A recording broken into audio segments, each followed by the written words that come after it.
All right. So Priya, we good to go? Yes, I think we can wait for 2-3 minutes, people to join in, and then we can start. Sure, sure. Just again, a heads up, I have an earlier stop at around 7:30, a little earlier actually, but I hope that's okay.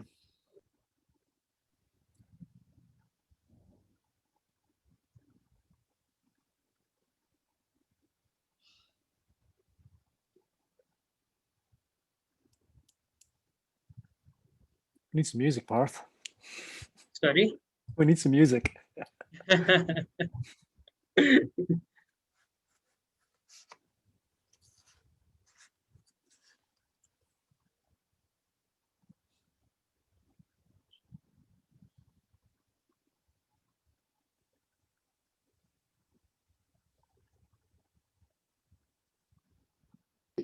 There's a Spotify Zoom plugin, I think, where you can send your sound directly into to Zoom. It's pretty neat. Yeah, I've experienced that on some Zoom parties, actually. Yeah, it's good.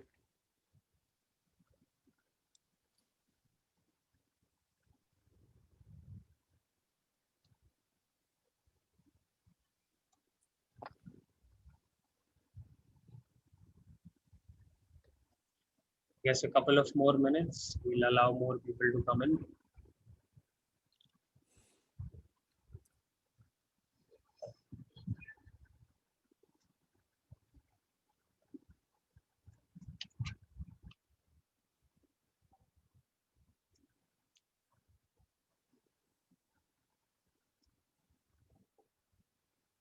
We've actually a cricket match going on here right now. So I guess many people's attention would be diverted.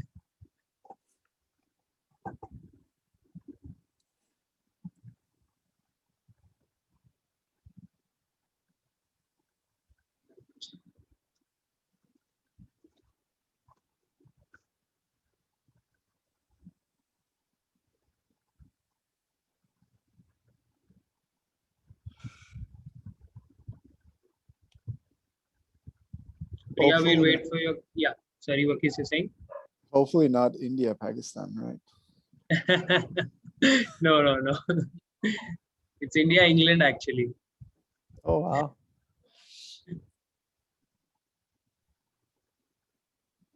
All right. I think Priya is suggesting that we can begin.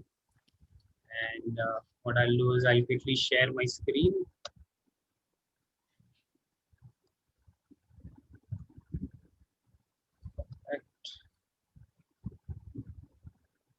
Present this now.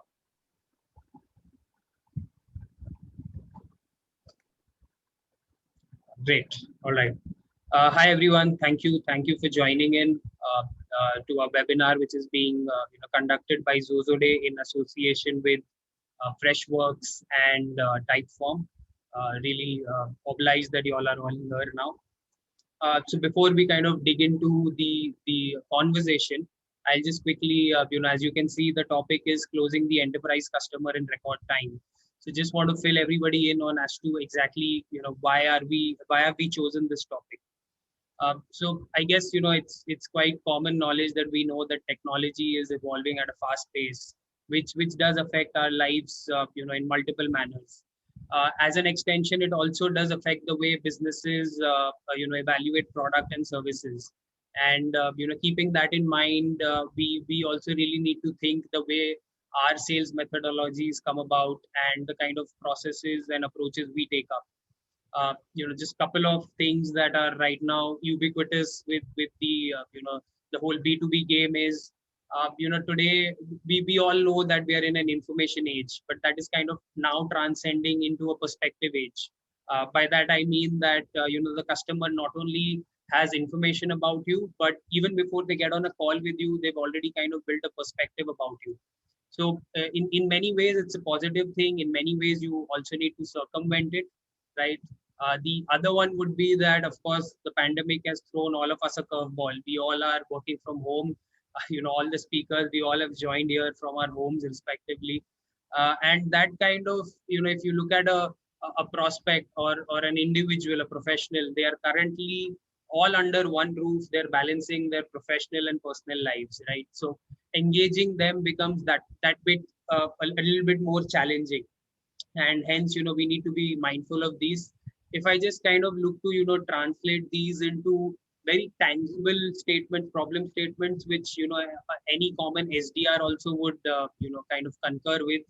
So one of them would be heaps of unqualified leads coming in, right? Even with the leads that are genuine, which one to prioritize for early success, that is a big question mark to them. And B2B sales being something which in nature is something which is typically elongated over a period of time. It is very critical to maintain those engagement levels. So again, these are not fresh things that I'm saying, but I'm just trying to to bring all of this into perspective.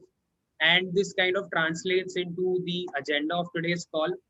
So we have our lovely panelists. They are sales and marketing leaders from technology companies that more or less themselves are into B2B sales and are also building products which kind of address to this process, and they're trying to make it faster. They're trying to make it more efficient and simpler, right? So that's the whole idea, that let's talk to them. Let's understand the major blockers that they themselves identify.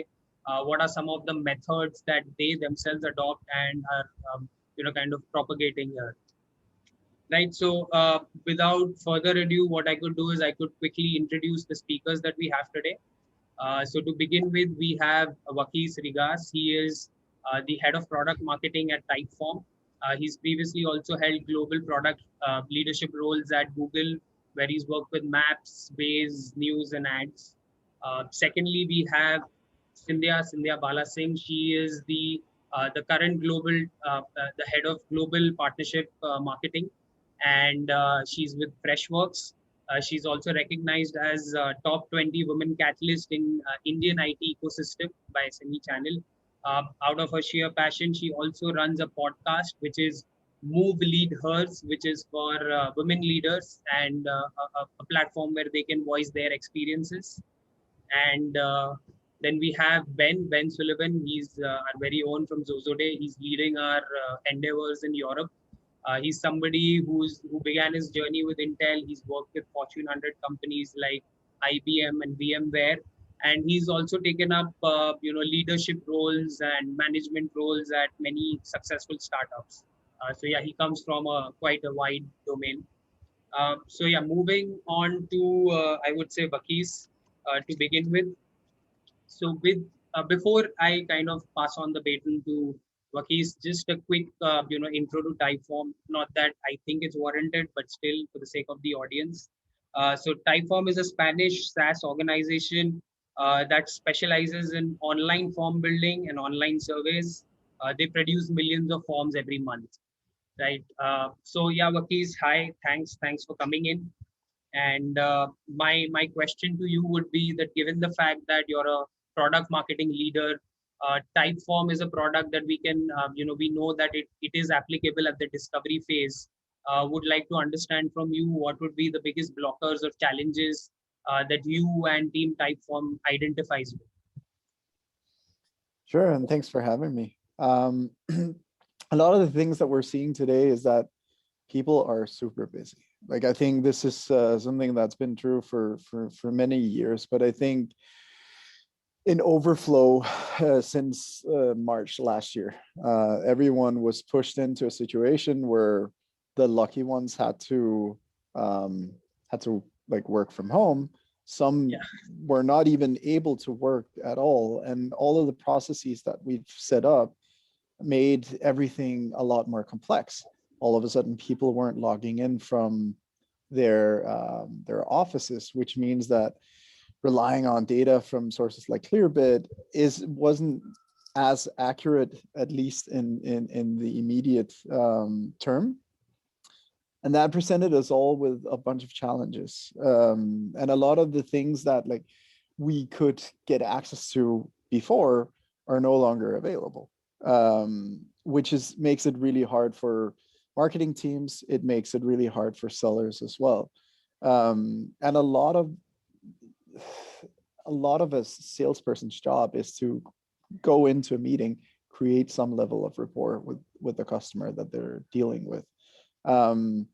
And what we found was when our sales team did that, and also when a lot of our customers' sales teams did that, they ended up leading a discovery call and not providing value to the customer fast enough. So they're essentially like the typical sales cycle that you'll go through if you buy B2B software is you experience a pain and you start to figure out, hey, like I need a solution to relieve my pain. And then you start browsing the internet and you find a bunch of really cool and interesting companies, some promising you the world. And then often you come across a book a demo button. You click that book a demo button, you provide some information. And then as you've provided that information, you can then schedule a call with a seller. And what happens often, if the process is somewhat good, you get in touch with a seller that will then conduct what we all know and love as the discovery call. And then in this discovery call, there's a lot of information being pushed back and forth. And really what this customer is looking to do is, hey, I just want to relieve my pain. And I want to be able to understand if I can afford to relieve my pain with you as a company. Right. And they don't really get to that answer until at least 3 steps into the process. So first, there's this discovery call. Second, there is, in some cases, another discovery call. But in the best of cases, you get to talk to a seller who can show you, give you a tour, a demo, if you will. And then you walk through that demo, and it's not until the 3rd step that you start discussing price. And you can see how frustrating this is when you already are struggling with keeping your life together because you have a crying baby in the background, which is definitely my case. And I try to invest the available moments that I have in my life with my daughter. So I don't want to like be taken through this sales process where people are asking me all these questions. I would much prefer if I could do that on my own time. So this is some of the struggles that we've seen. Like we're losing more deals because we're doing these discovery calls on the customer's time. And they have to allocate time when our sales team is available, which is hard. So navigating schedules is really difficult. And that's some of the pains that we've seen. No, yeah, I hear that, Vakis. It makes sense. I mean, as much as, you know, you've rightly kind of summarized on the customer's end, that it is, today I drop in a demo request and till the time that I feel I'm heard, it's probably a week or 2. At the same time, there is an SDR who is, you know, still wondering, what am I exactly to sell here? And I'm still trying to figure out what do I pitch to this customer. I mean, more often than not, we do have multiple products that we also, or multiple solutions also that we have to offer, especially when we are in B2B sales. So I guess it's pretty frustrating for them as well. So yeah, I guess that's a pretty relevant problem statement. So again, extending that to, you know, as I said, that Typeform is in that discovery phase. So how are your customers today leveraging your solution, and what is your suggestion here? What should be the correct method of doing this? And for that, I'll move on to the next slide for you. Awesome. So essentially, what we've seen is that people are no longer available 9 to 5. I believe Salesforce already declined 9 to 5 dead. And what we're also seeing is we have like there's a Gartner survey that says that asked company leaders about their expectations or intentions regarding remote work after COVID-19 has ended, and upwards of 83% said we're going to continue in some way, shape, or form. 42 to 43 and 43% said either flex days or flex hours, which means people aren't available when you need them to be, and they're probably not available when your sellers are available. And it's going to be even harder to find these time slots. So what we have found is people who, or companies who are capable of conducting discovery calls on demand instead of a live environment where seller and buyer has to be in the same room. you have a better success rate. And you are also capable of scaling your discovery calls. So let me give you an example. There's a company called Superhuman. If you haven't tried their email client, you should. It's an incredible tool. Yes. And it makes you work a lot faster. But some of the things that they have established for their business is that they are well aware of which customers they're able to serve and which they are not.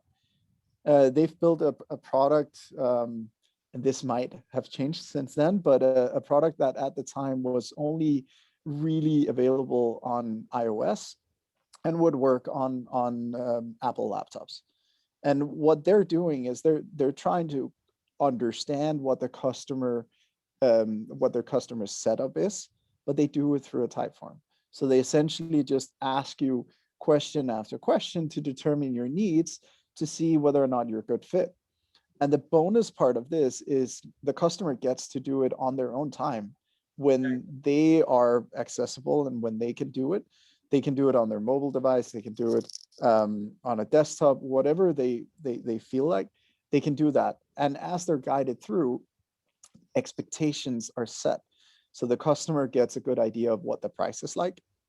Can they afford this product? They also self-segment. So they will give you all sorts of data points that they can then leverage in a later part of this sales cycle. So imagine that you get someone on an Android device coming in that they cannot serve. Then they can tell that customer, unfortunately, we're not able to serve you at this point, saving them a 30-minute discovery call. And if there's a lot of them, that time adds up. And what's even cooler about this is that they can ask further questions to clarify. So instead of ending the call right then and there, you can keep on understanding the customer's needs and their context so that they can put it aside in the bucket of, once we develop capabilities for Android, we can reach back out to you. So you get so much information. And for the customers that it would work really well for, they can serve really well. They just send them through the sales funnel, and then they have a live conversation with them where they like apply all of the things that they need to and they know is useful to the customer. So you're saving the customer's time. You're also saving your own company's time, because all of those junk leads that we keep on like hearing from our sales teams, like, oh, why are you providing me with all this stuff? Like, I can't use it. It's worthless. Having a filter that goes in and estimates or understands the customer's need before you even talk to them is extremely useful. And you can even do this in a video or through video today. So we've developed this, a product called Video Ask, where you can ask a series of questions and the user will see those and go through it. So it's almost like a conversation. And if you care about things like charisma or a user's reaction to certain things, body language, all of the things that we are fearing, you can actually record that if they choose to video themselves.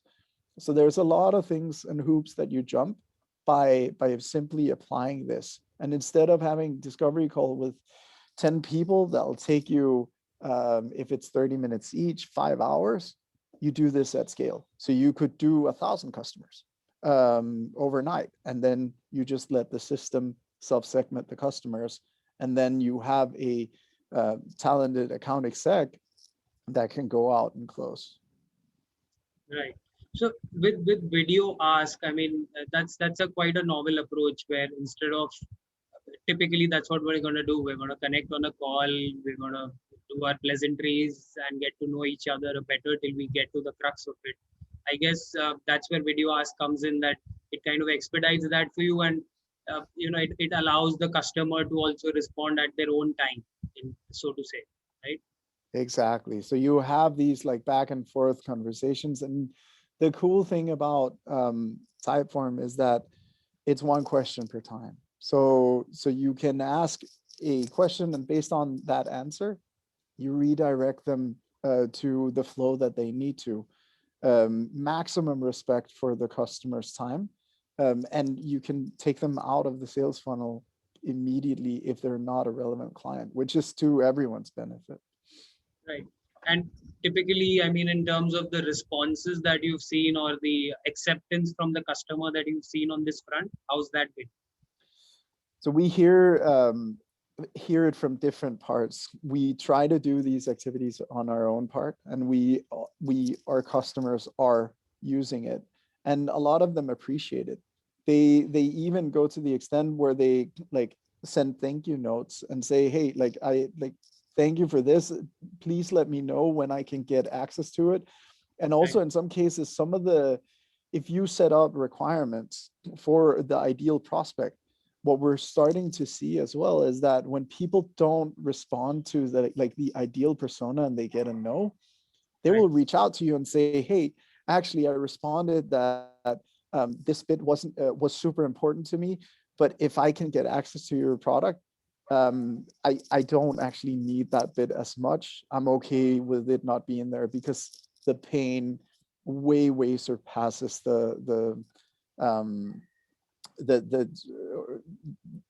me not using your tool because of XYZ. I just want to relieve my pain. Right. I guess it makes also a lot of sense for early stage startups where it is quite important to find your early adopters, and I guess to not waste your time on the ones which do not fit your persona. This would be a great way to do that. Right.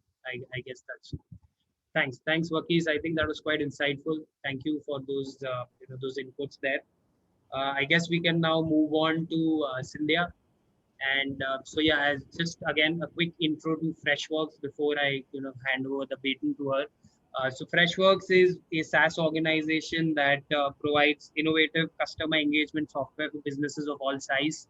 Freshworks is actually a unicorn in our Indian startup ecosystem. It's quite revered in that way, and I guess they have more than 10 to 15 products in their product suite for businesses. So yeah, Scindia, hey, hi. Excited to speak to you. And, given the fact, again, I'll kind of stem from the fact that you are working with a product which is so targeted at businesses and, facilitating customer engagement, B2B sales for them. So with your job, the role that you've taken up also at Freshworks, I'm sure you've interacted with multiple sales and marketing leaders, and we've partnered with them. And also coming from the fact that Freshworks has a suite of products, which are targeted at this. So would love to understand from you what sort of problem statements, what blockers do you identify with? See, for me, the major blocker I would call is sales and marketing misalignment. That is the major blocker. If you go to next slide, we will be able to. Yeah. See, just to give you a perspective that if your sales and marketing alignment is better, definitely it will increase your revenue growth. And obviously it will delight your customer experience. Because of that only your revenue is growing. And all this will complement your job satisfaction and employee retention. These are the key parameters for any business success, right? And to call out the statistics that there are $1 trillion we have lost because of sales and marketing alignment. On a flip side, if you see, there are 208% growth if for the organization who have perfect sales and marketing alignment. To have more insights on this subject, Freshworks did a massive survey with all these C-level executives, VPs, and directors. So over 1,200 respondents we have. I just go to the next slide. We'll be able to see the statistics coming out of the survey. If you see the stats, the major challenge which came out is the fragmented customer data. And most of the companies, almost 90%, not even 90%, right? All of us know that sales and marketing alignment is important for their success, but only 44% believe that it is really happening in their company. That is also a belief. Reality, we are yet to check, right? And also the customer journey. We always talk about customer journey. Everybody, not even between sales and marketing, even with support, service, on the whole cycle, we all talk about customer journey. It is the most used, second most used word in the last year. But if you see, only 35% of the respondents believe that they have the complete 360-degree view of the customer. And also it is always like a cat and mouse game, right? Marketing will say we need visibility on what is happening to our leads, that bottom of the funnel activities, what you guys do to convert those leads. And sales always call out what are the campaigns, those campaigns are aligning to our goals. We wanted to see the top of the funnel activities, what you are doing. See, the whole thing, the simple thing which is coming out is we are not working on the same platform, the goals are not aligned, and are we in right direction? This is very, very important, and the key blocker and the problem statement I would say many of the companies are going through today. In this overall thing, how to solve this? If you ask me, because thanks to the digital age, right, we are having so much of leads, we are drowning in leads and contacts. But do we know as a marketer which leads, which are the high intent leads to be passed to the sales for them to have a shorter sales cycle? And what are we doing with the low intent leads? Are we dropping it out and moving to the next campaign, or are we really doing the nurture cycle proper to get this low intent leads to move into high intent? Are we doing the acquisition of leads and nurturing the leads in parallel? Are we using the right strategy? We will not have a visibility as a marketer. So we will have a feeling that we have passed 1,000 leads, 2,000 leads, 10,000 leads to the sales, and the conversions are not happening. So are you identify the right high intent leads and pass to them is really an important thing. So if in all this parlance, lead qualification is very, very important. Many of us are talking about lead qualification. The definition varies across, right? Marketing will have a definition for lead qualification. For sales, it is like you just need to pick up the phone. They have to be ready to buy, right? So we know that will not be there. You will have a lot of cycles to go through. If only it was that easy. Yeah, exactly. So, so how will you have a proper lead qualification in place? I just move to the next slide, Parth. Sure. If you see, I would say 5 easy steps I would call for lead qualification. Before that, why lead qualification is a challenge? Because usually, if you tell like these are the questions you need to answer in the discovery call, as rightly Vakis pointed out, how Typeform is helping in the discovery call. But in those who don't use tools, technology, and while you're collecting all your information through your first discovery call, there is a survey conducted. A lot of customers or prospects feel that in their first call, they are not getting anything from the sales rep. Rather, they are sharing a lot of information, and they tend to drop out. They tend to believe that they have the solution for their problem. Instead, they feel that too much of their information is being collected, and their time is being wasted on only discussing about what they already know. So it is very important to have a killer discovery call in the first call, mostly, right? So for that, we need to first have our lead qualification process set in place. The 5 important steps I would call is step number 1, lead scoring. Very, very, very important. So the lead scoring, there are a lot of tools available for lead scoring. It helps you to know the engagement level of the prospect and customers. Your prospect and customers are engaging with you in like your website, chat, your various other campaigns, your web forms. But how will you categorize that? How will you score their leads? You have to have a benchmark that you need to know once they pass this lead score, only they are ready to contact. Till that, you need to keep nurturing them. That is the very important step. That is the first step to be taken care. So the first step is to prioritize the lead scoring and only pass the leads to the contacted stage with relevant information of problem statement discovery, what they are searching more often, what they are looking forward in your website, and predominantly like what they are looking for. So with that information only, your first point of contact need to be started. The second important and the primary tip is to do your homework right. If you know that I'm going to talk to Path is having a LinkedIn profile, I can check, I can get contact information from there, I can see his website and pick up his contact information instead of asking that, hey, tell me your phone number, or give your email ID, or give your work email ID, tell me the time you prefer. Instead of that, you can say, hey, I have this mobile number with me, is it the right contact medium to contact you? Do you prefer me reaching out to your work email ID I have, or do you want to share any other email ID? So these kind of questions will interest them instead of plainly ask like, hey, tell me your name. This shows you're ahead of the game. Yes. So that is very important. Also, through lead scoring, you will already know that which kind of campaigns they are interacting with, which kind of forms they are interacting with. So what they are looking, what type of content they are consuming. So already you know bit that what they are looking for. So doing your homework is very, very important to make the prospect or customer stay with you in the discovery call. So that is very important. Third, the most abused word, qualified right, lead, right? So everybody talks about band. All of us know budget, authority, Yes. and Lead timeline. timeline, right. The common mistake we do is asking the customer that what budget do you have? That's the wrong question to ask. So rather, in this whole band qualification need to happen in a way that you need to convey how your solution is fitting, like what kind of budget they need to have to adapt your solution, and what kind of requirement or what kind of problem your solution solves, and within what time frame you can implement. So this will indirectly convey and get the consensus from your prospects whether they are fitting into your band or not. Right. I guess this is a novel approach. Rather than asking them for a budget, you are kind of educating them that if this is the solution you need, let's first talk about, convince them yes, this solution is applicable, and then educating them that this is the price at which it is, and this is the budget that you should have. Yes. Interesting.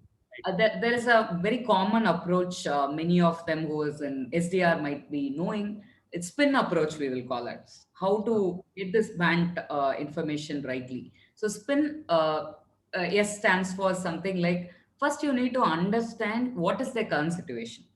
For example, okay, well, let's take an example that I'm trying to pitch CRM to your prospect. So first I need to understand what situation they are in. So you need to ask questions like, how are you managing your sales leads currently? So first you need to understand their situation. Then second, you need to understand the problem. You need to communicate the problem they are having through your question. Like, do you have enough high intense, sales leads? Do you have, are you generating enough high intent leads? Are you able to identify that? So that is the kind of, you're indirectly conveying them the problem they are having, right? And then you need to tell the impact they are having. So you need to ask them. So, oh, with such low quality leads, with very low intent leads, how are you achieving your 2x revenue goals you're carrying? So you are able to make them understand that the problem they are carrying is having a huge impact and they are carrying a risk. And then comes like how you are telling that how the solution is important for them. Instead of saying that, hey, I am a product you need to buy to fix all these things, you need to tell them how this solution, how having high intent leads will help them to have a predictable pipeline. So that is very important. So you are making them to understand, and in this whole process you are collecting your band information also. Yeah. So No. Right. this approach is very important. And another major, the last important tip is enriching your data profiles, because what happens usually is a lot of companies will have a proper lead qualification criteria, but how they are recording is where they will have a problem. All this information and the band qualified information, how are you storing it? Is it available for the team members across? For instance, you are interacting with the prospect, you did your discovery call, you did your band qualified lead, and when suddenly you are having a personal emergency, and you cannot expect the prospect will wait till you come back to close the deal, right? So you need to immediately, you have to have your colleague or team member to immediately pick up the same and run. But how will you make them to do that? So your data profiling need to be in such a way the complete history of the customer journey or the prospect journey so far you have made need to be there for them to pick up right from there. That prospect will not feel a pain of doing this all over again, right? And they need to have a seamless, which is very, very, very crucial and important. So these are the five steps which is necessary for you to crack your high intent leads. The moment you pass your high intent leads and have a proper nurture journey in place to convert your low intent leads to high intent leads, I'm sure the marketing and sales enablement, sales alignment will be in right position, and your company also will have this 208% of revenue growth as you expect. Right.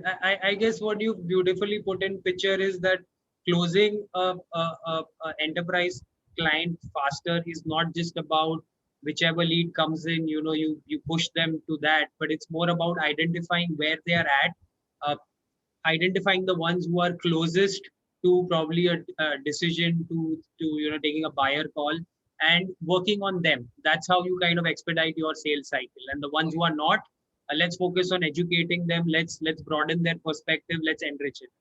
Correct. That's great. So yeah, I guess the natural extension is with this huge suite of products at Freshworks.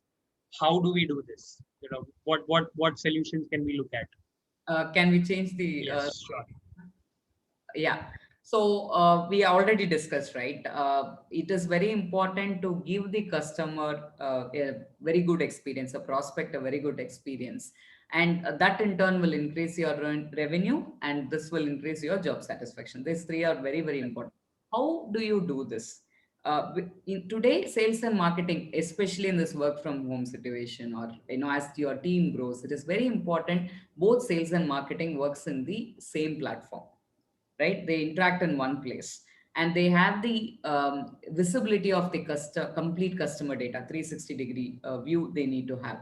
And also, multiple teams are working today on an effort, right?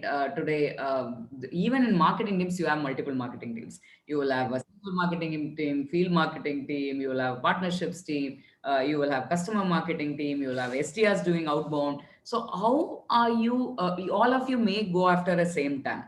So Right. how are you giving the right attribution to the work they do? So all these things are very important, and technology plays a key role. Next slide, Parth. Yeah. Yeah. So Freshworks CRM, we recently relaunched the our Freshworks CRM with the unified solution of both Fresh Marketer and Fresh Sales coming together. So that means both your marketing and sales platforms are available in a single CRM now.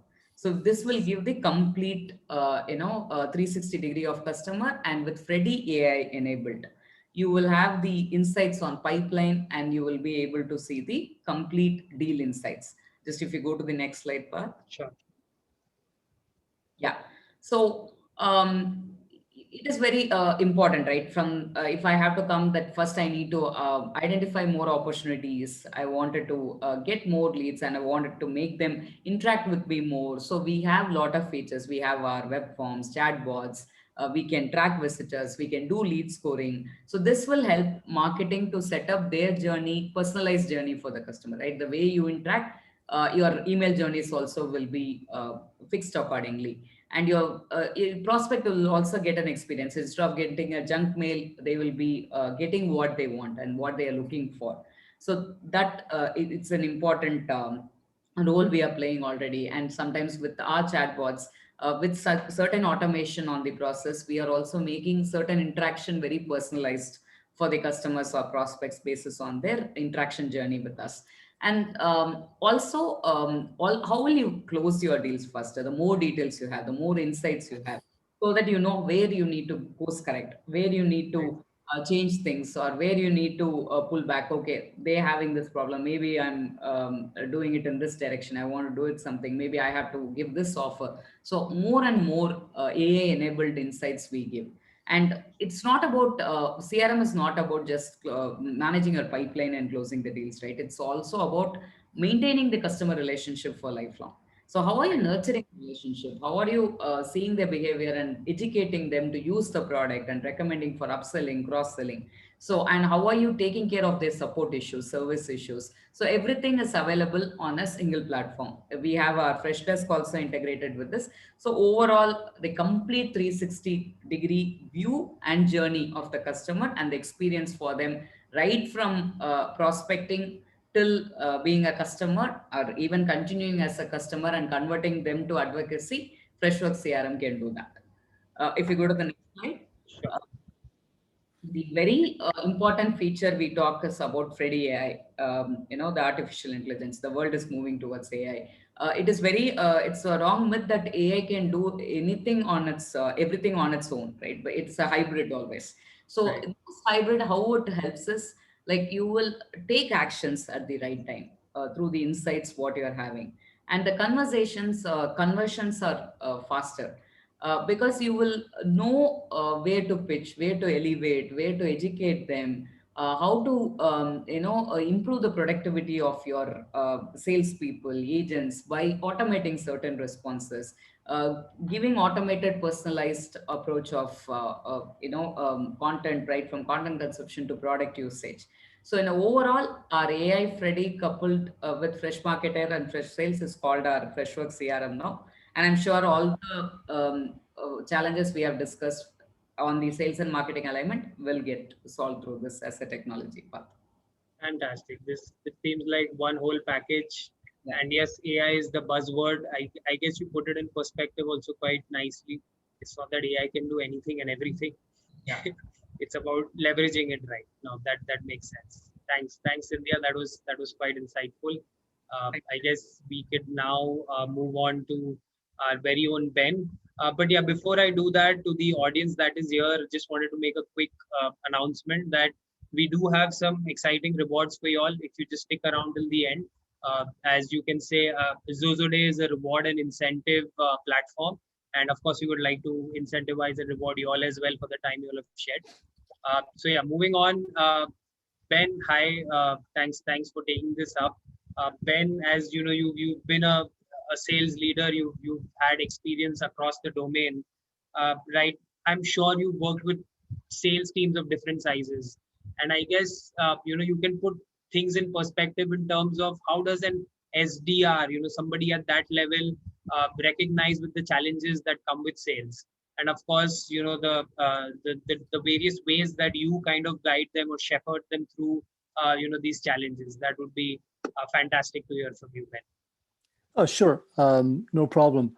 I guess, first of all, I'd like to reiterate what Vakis mentioned here. Things have changed. Everybody is more time poor. Buyers, I mean, or prospects are time poor. They are at the end of a river of automation from companies like all of ours. So we really are in this mindshare competition to make an impression, to, in plain terms, to get that prospect to do something for us, okay, on receipt of hopefully a good value proposition in text, but really we're asking them to do something over and above all of the other things that they have on their desks. Some of you may not remember, well, a very traditional, and it still goes on at enterprise customers where deal sizes are large and the deal ticket size is large as well. The stakes are large. People are still delivering physical gift boxes with, say, a bottle of wine, a box of chocolates, a novel gift, coaching the prospect to do something, come to the next meeting, whatever it was. That still goes on. It's been halted by COVID, of course. What has evolved, or what was evolving before that, were digital gifts. A live code of some description delivered typically by email. That too has changed, and this is what I'm referring to with regard to rewards technology. Now we're all experienced this app integration, these plugins that we spoke about at the beginning of this call. Spotify being plugged into Zoom was mentioned, for example. So what's happening now is rewards are being triggered in an automated, I suppose rewards are being proposed in return for an action and being triggered in an automated manner in return for a response. But critically, they're being delivered instantaneously and with an inherent choice for the recipient, so that the recipient, he himself or herself, has an overall better experience, but critically engages in your sales process, or re-engages in the sales process if that prospect was lost. That's what I'm talking about with regard to rewards technology. I'll help you with the next slide. Sure. So, all sales guys have sat in front of their managers and, gave great reasons why things were stuck, so to speak. And you'll all be familiar with trying to get a guy back into a meeting, trying to convert a guy or girl into a demo, or trying to upsell something. So all of these activities will be well understood. But if we start at the top of the funnel, and you might go to the next Sure. slide. And I'll reference back again to what Vakis is advocating. Vakis was advocating accelerating the discovery meeting, accelerating the discovery cycle by putting forward a really smart query form in front of the customer. But that's a great first step. But now that prospect, may not be interested. But what if you add an incentive to that query form?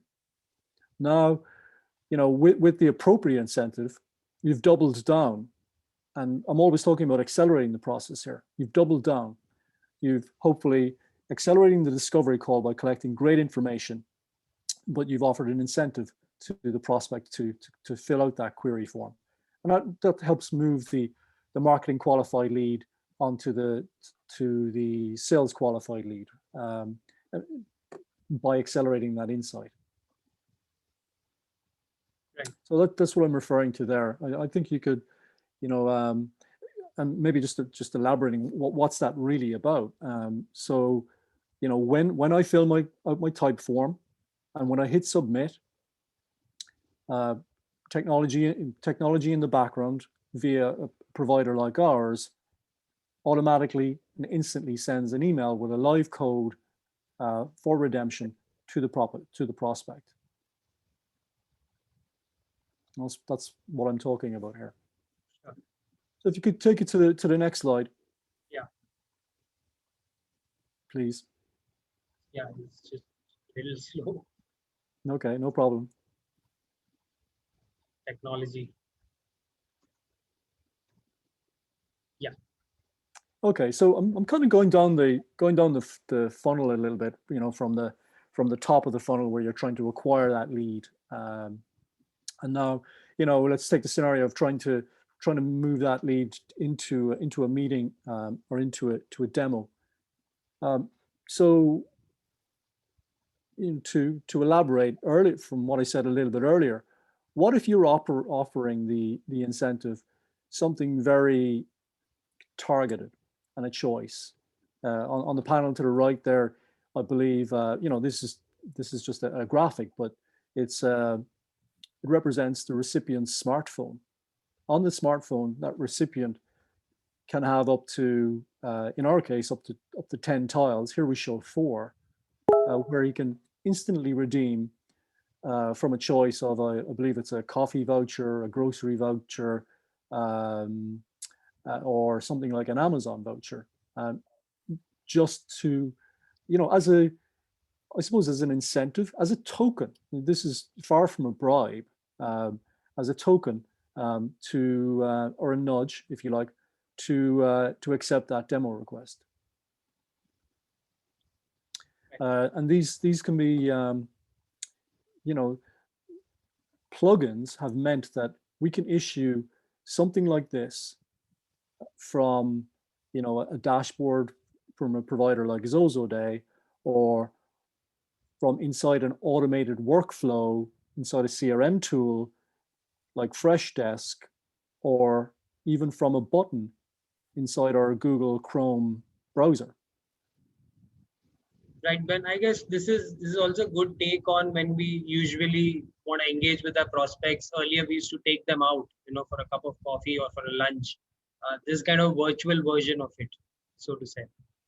Indeed it is. And, we all remember the lunch and learn proposition, right? Come to an enablement event at work and you get a lunch bag, right?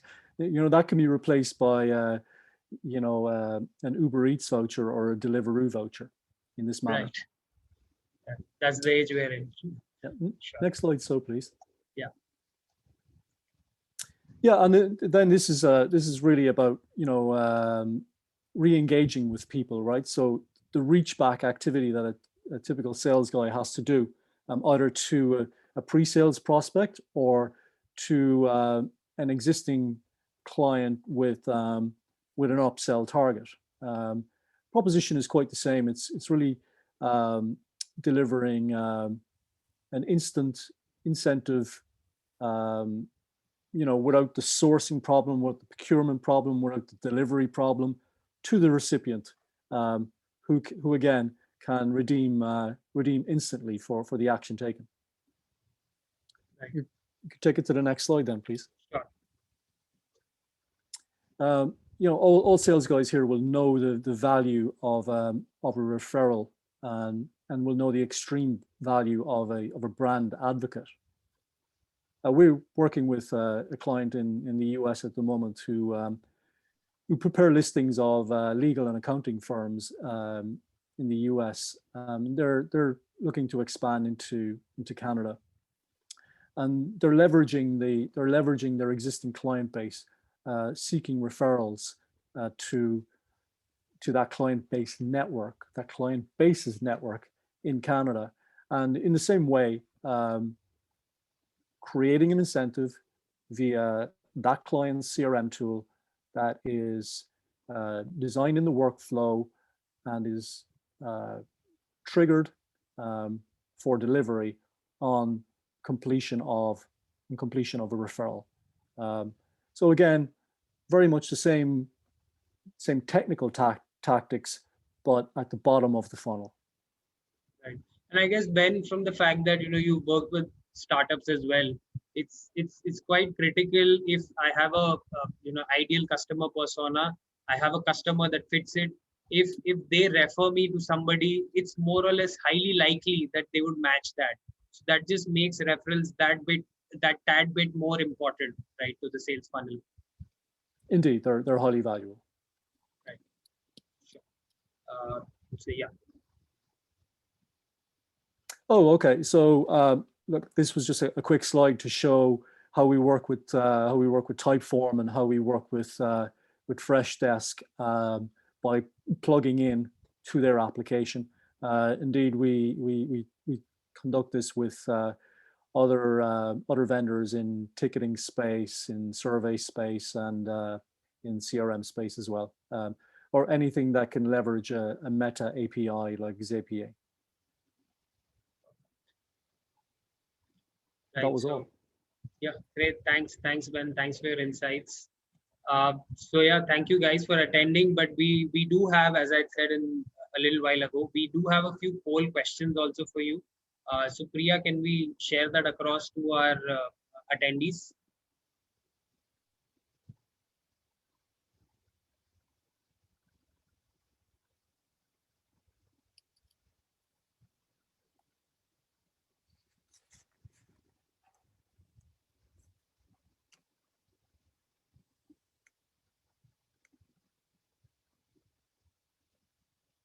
Interesting answers.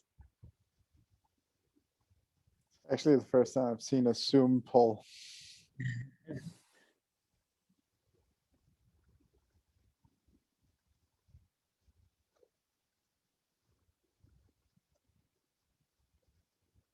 I guess we have another one as well.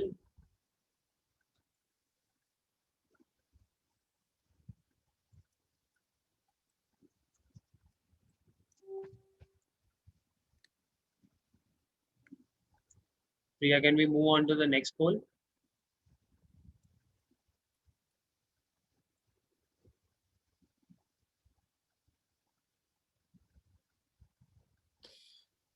Ben, I think what Jonas means is that if you're dealing with certain public entities in certain countries, there's a limit in terms of how much you can offer as an incentive. Oh, sure. That's a great question, and you know, one to be aware of and understood understood in every territory.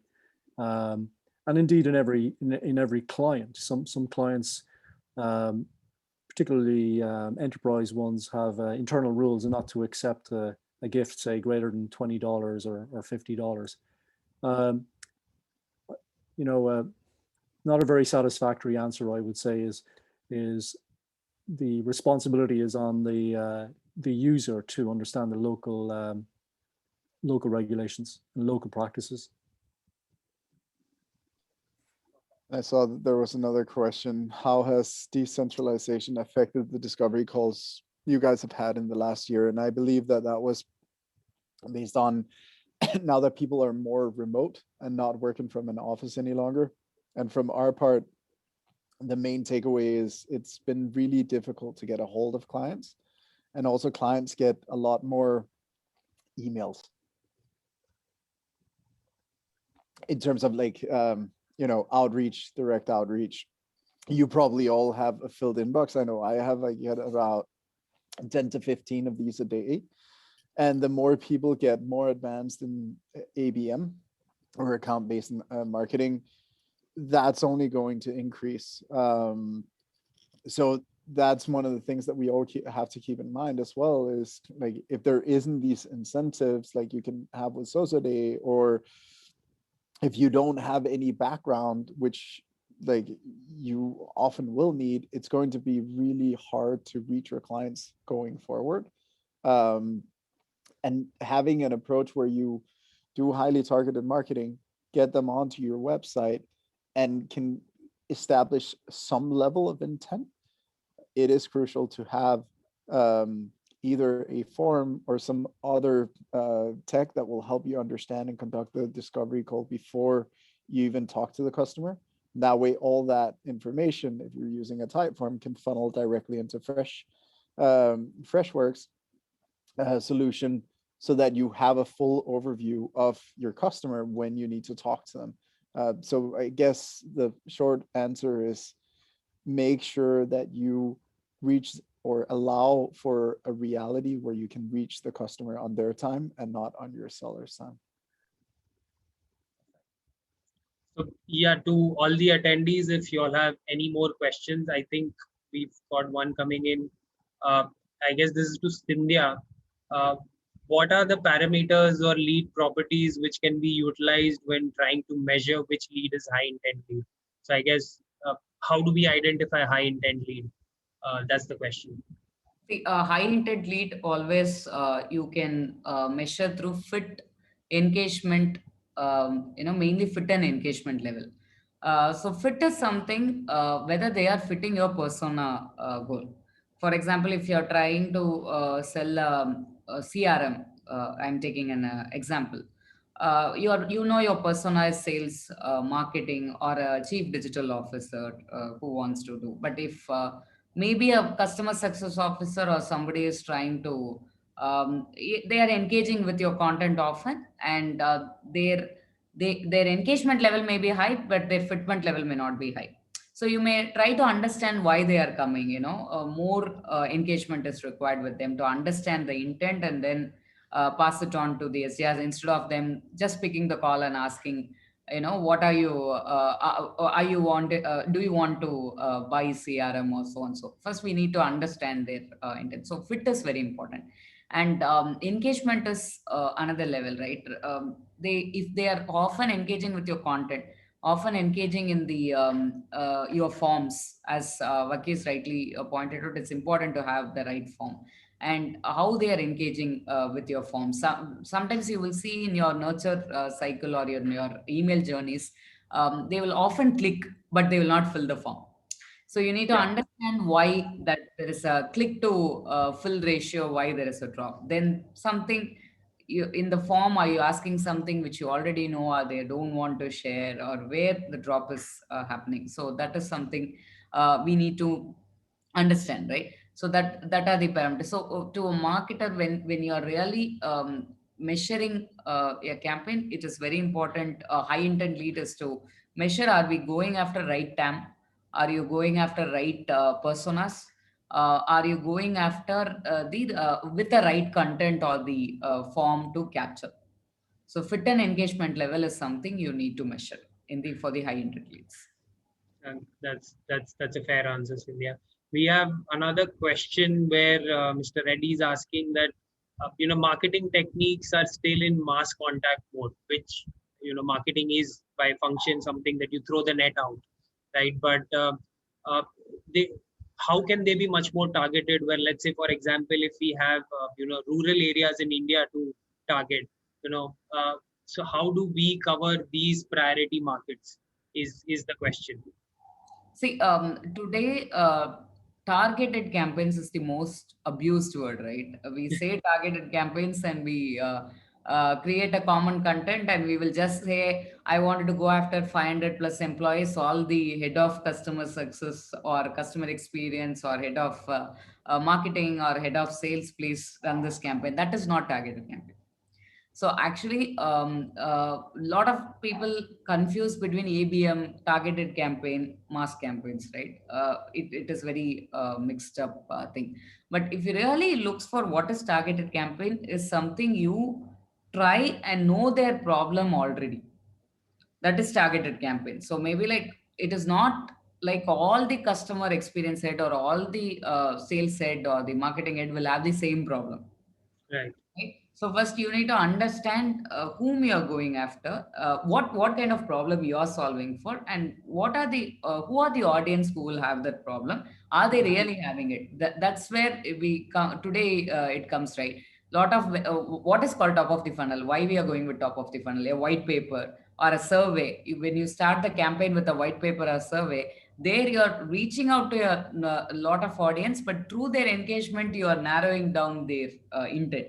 From there, then next level of activity, something on the white paper or the insights, you're doing a panel or an activity or an event or a small roundtable discussion where you are narrowing down and understanding their problems. From their problems, if you pick up and do a bottom of the funnel activity with how their problem is being addressed through various solutions, then those kind of integrated campaign which covers from top to bottom funnel for your prospect in a personalized way is only called targeted campaign.